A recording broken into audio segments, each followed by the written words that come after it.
Welcome to Compassion Speaks, where we give a voice to the nonprofits in the community. I'm your host, Stephanie Player, and today on our show we have Lynn Lewis, who is the director for the Love Kitchen. Welcome, Lynn. Thank you. So happy to be here with you. I'm happy that you're here too. It's been a while since we've been able to have you on the show, so I'm glad we're here to talk about the Love Kitchen and get the message out on what it is that you guys do.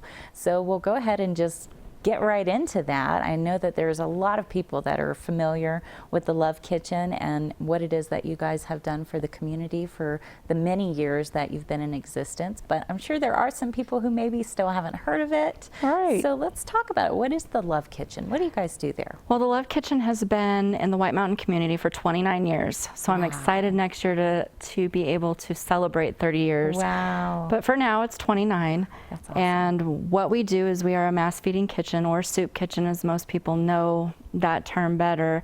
And we feed our community a hot meal one time a day, Monday through Friday. We also distribute food boxes when we have food available, which is most of the time.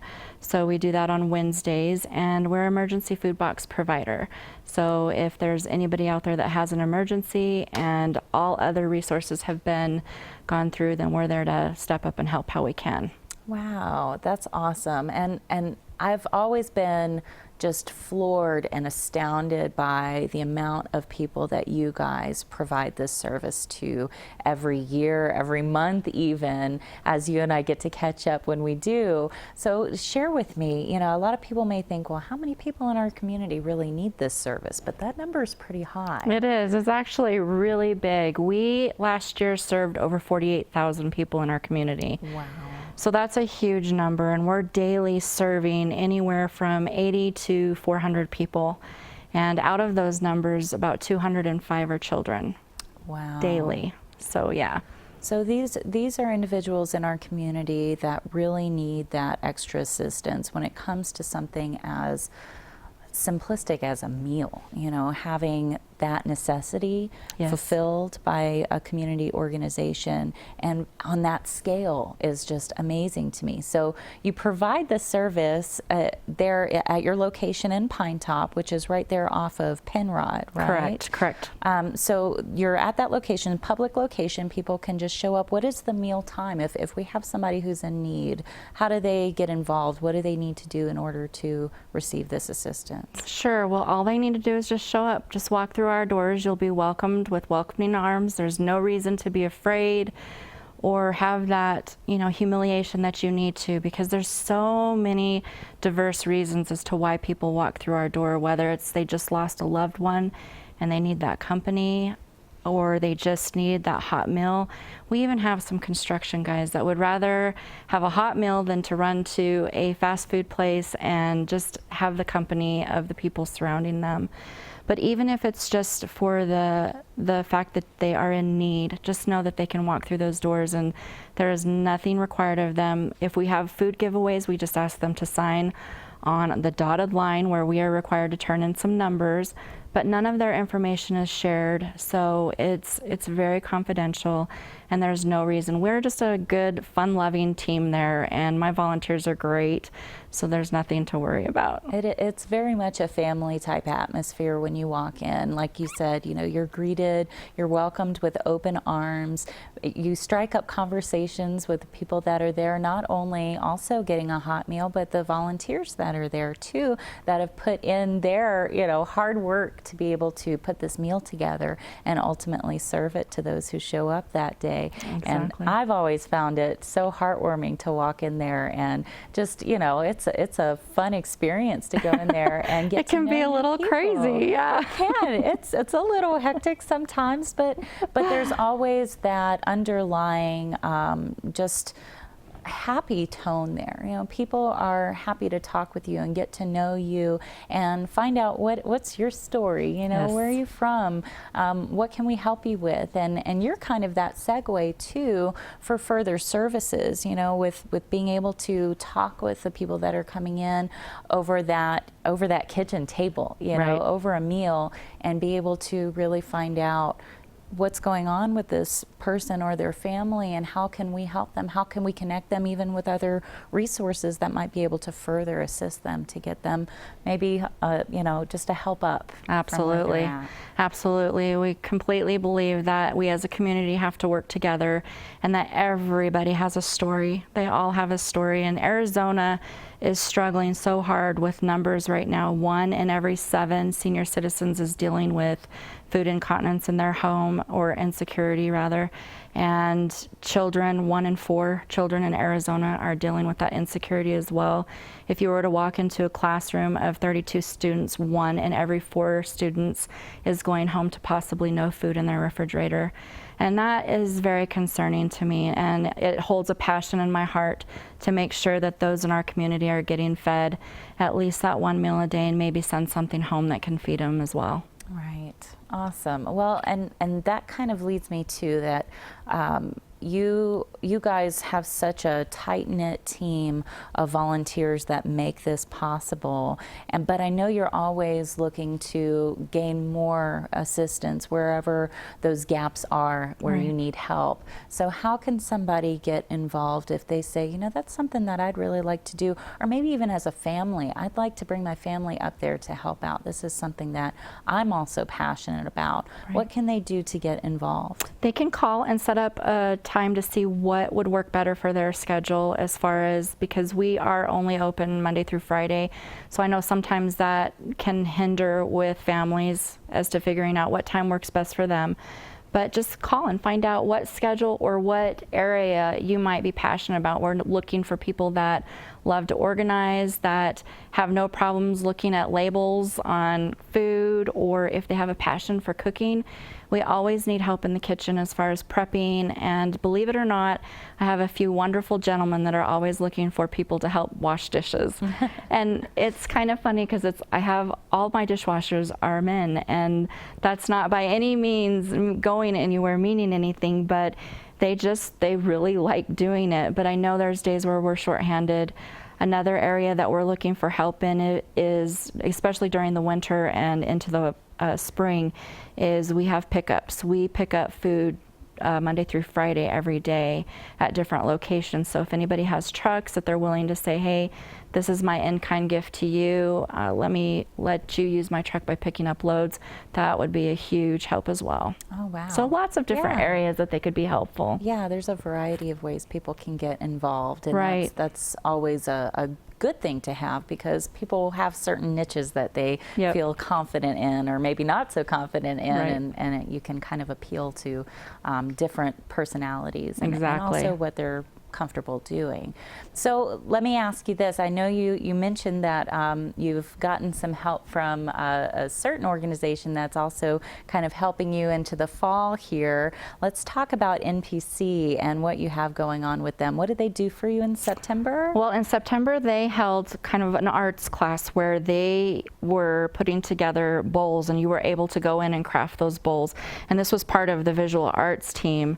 And so people in September were able to go make these bowls, and then moving forward in November, which I'm going to have to look at my notes, November 20th from 11 a.m. to 3 p.m., people are able to give a $10 donation, and they will be served in those bowls that were made by our community, soup and bread, which Persnickety is making the soup, and Baked and Pine Top will be making the bread for that meal. So what a fun way to be able to eat out of those handmade bowls, and also kind of reflect that it's kind of ironic that it's bowls and it's soup, because we're a soup kitchen, and it's a great way to embrace what we do. Oh, that's such a unique way to really bring about awareness and being able to assist an organization that provides that service to the community. And I'm interested in seeing these handmade bowls. That sounds really cool. I know. I really wanted to be a part of that, and we were out of town during the time that they were making them, so it wasn't possible, but I'm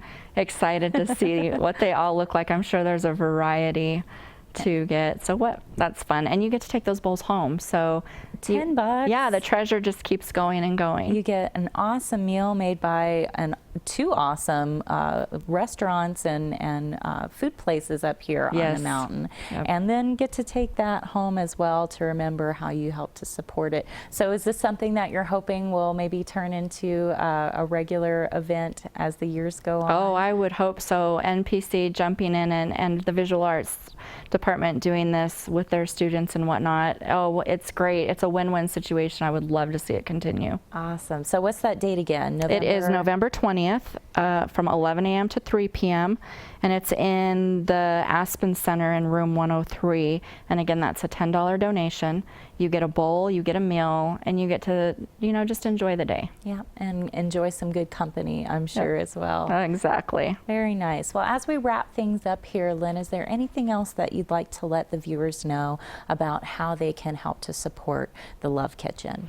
Well, like any nonprofit, cash is always, monetary donations are always welcomed. There's a P.O. box that we can give at the end of the show for that. Also, any canned good items, if they're going through their shelves, bring them in. Don't worry about expirations. We sift through that. But 90% of the time, the things that we're given are still good, even if they're out of date. Anything that may be in your freezers, refrigerators, cleaning supplies. Some of us, I know I'm so guilty of this. I'll see a new scent in the cleaning, and I've got to try it, so my old ones just sit there. If you have anything like that, we can use that as well. Toiletries, if you go to the hotels, bring those in. We like to give those at Christmas time, or if anybody has a need. And then another easy thing for people to do is if they don't want to go through that trouble, but they want to give something, just pick up a gift card, and then we can go get what we need, and we're able to do that as well. Oh, and that's an awesome idea. It's an easy way to ensure that it's going towards something that the organization needs. And Right. yeah, Walmart gift card, Safeway gift card, Yep. all of that comes in super handy. It does. Awesome. Well, thank you so much, Lynn, for Thank joining us you. and talking with us today. We'll have all of your contact information after the segment so people know how to get a hold of you or to find the Love Kitchen so that way they can get involved or maybe even get a warm meal. Perfect. Thank you so much. You're welcome. Thank you. And stay tuned. We'll be right back with our next guest.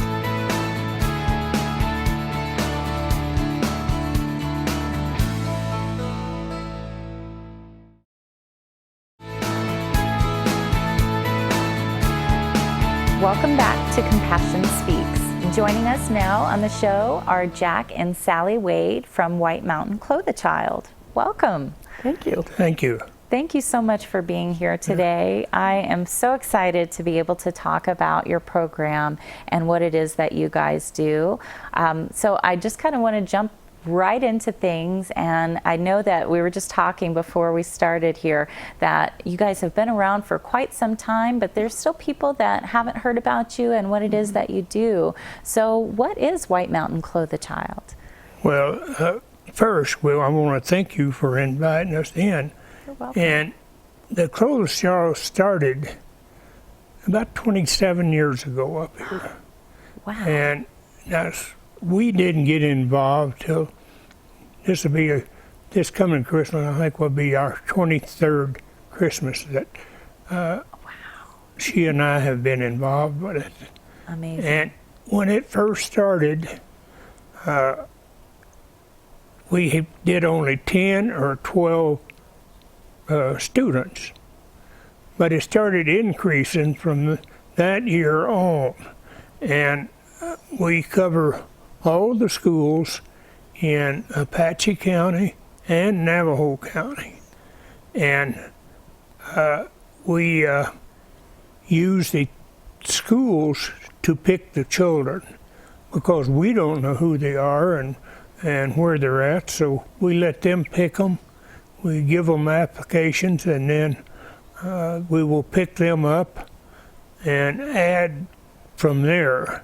And we assign each school from kindergarten to age 12 is what we're looking for, the needy children. Right. And the schools are very good. I mean, all of them are. We appreciate their help too. Right. And you got to understand, everybody volunteers to do this. And if you come in as a volunteer, you will get the same pay as I do. And that is the joy of seeing a child get new clothes.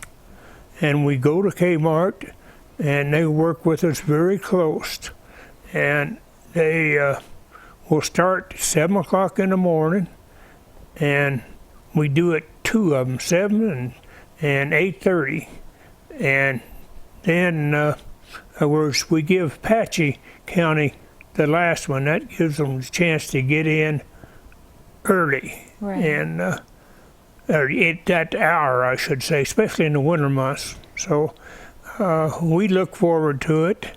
We have a lot of fun doing it. And we could not do it without the local community's support. Because, as I said, we're all volunteer, and the businesses and individuals, clubs, foundations, all make donations to our Clothe-A-Child. And they make it throughout the year. And to bring you up to date, we were, a few years, we were stuck on 150 children at Christmas time. But thanks to the local business and the individual and everything, our donations has come in to where we can do 2, one back to school and the other one at Christmas time.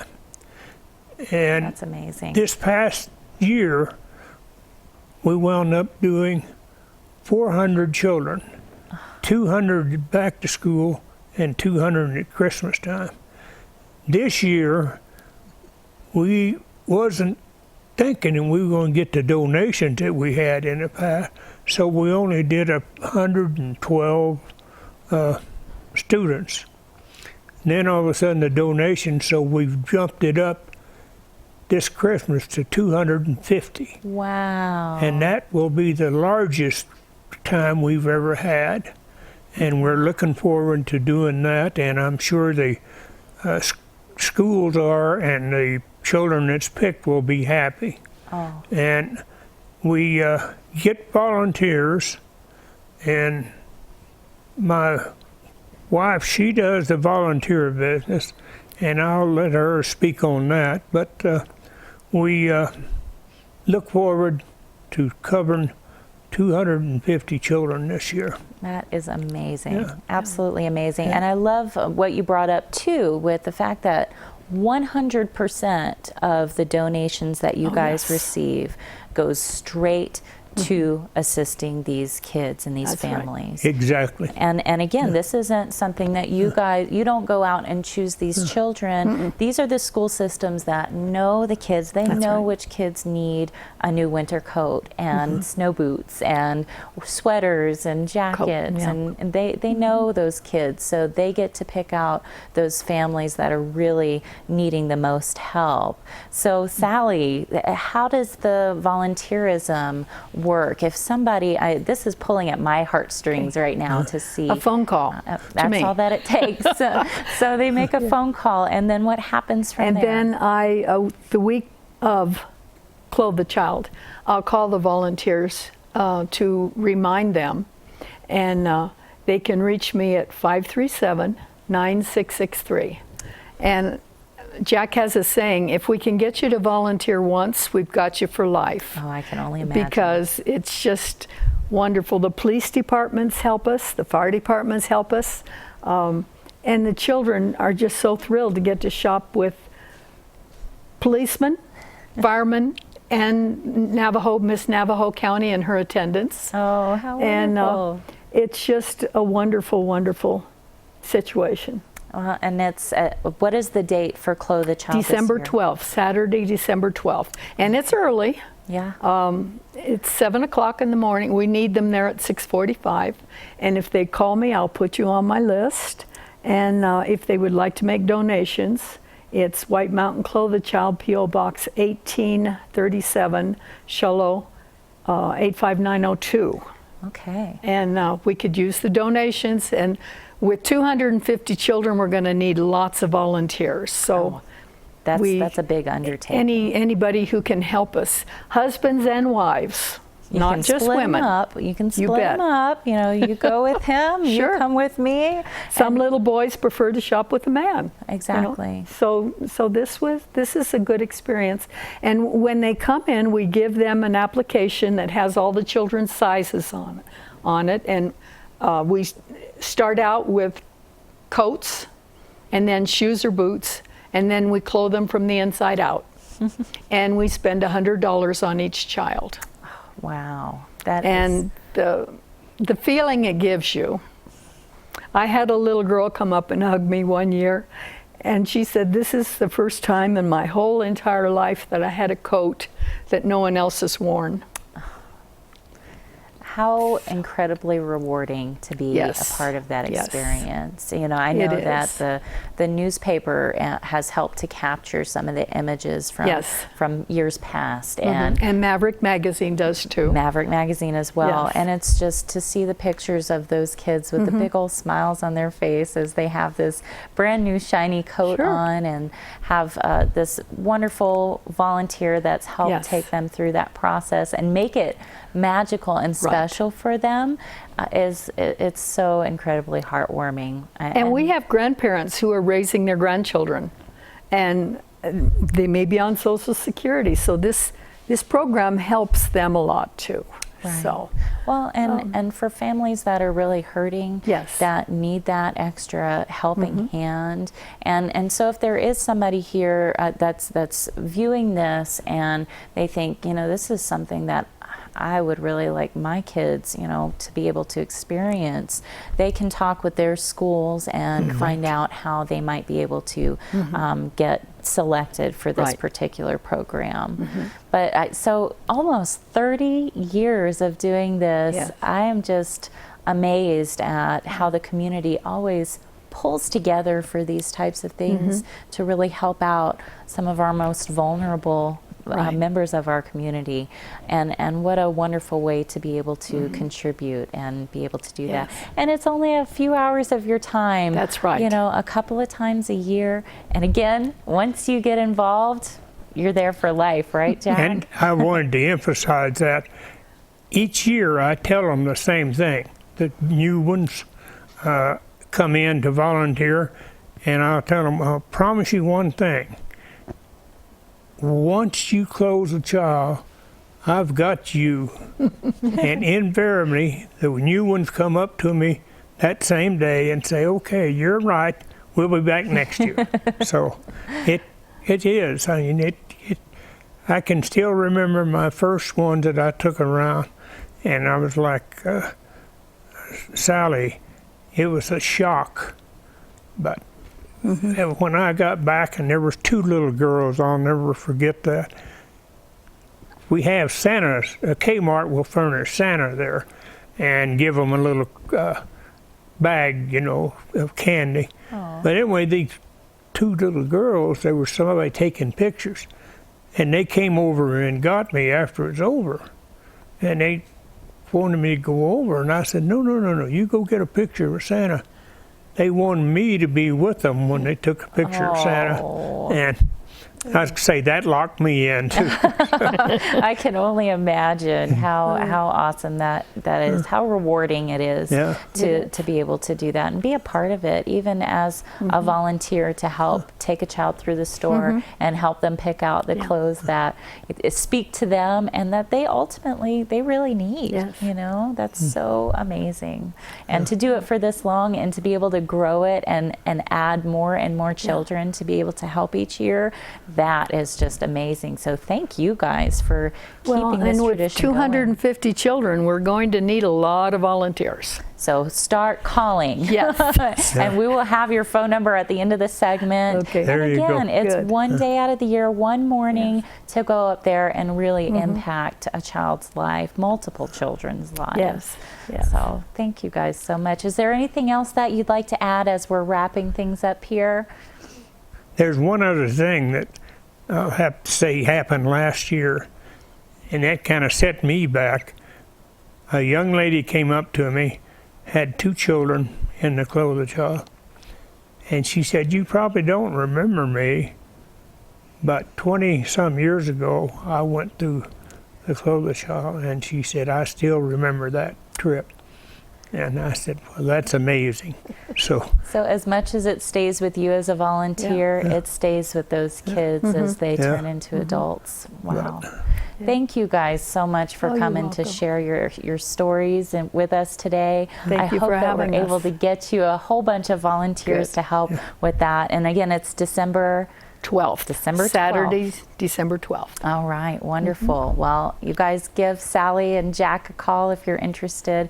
Thank you again for joining us, and thank you for joining us today. Tune in next month to hear Compassion Speak.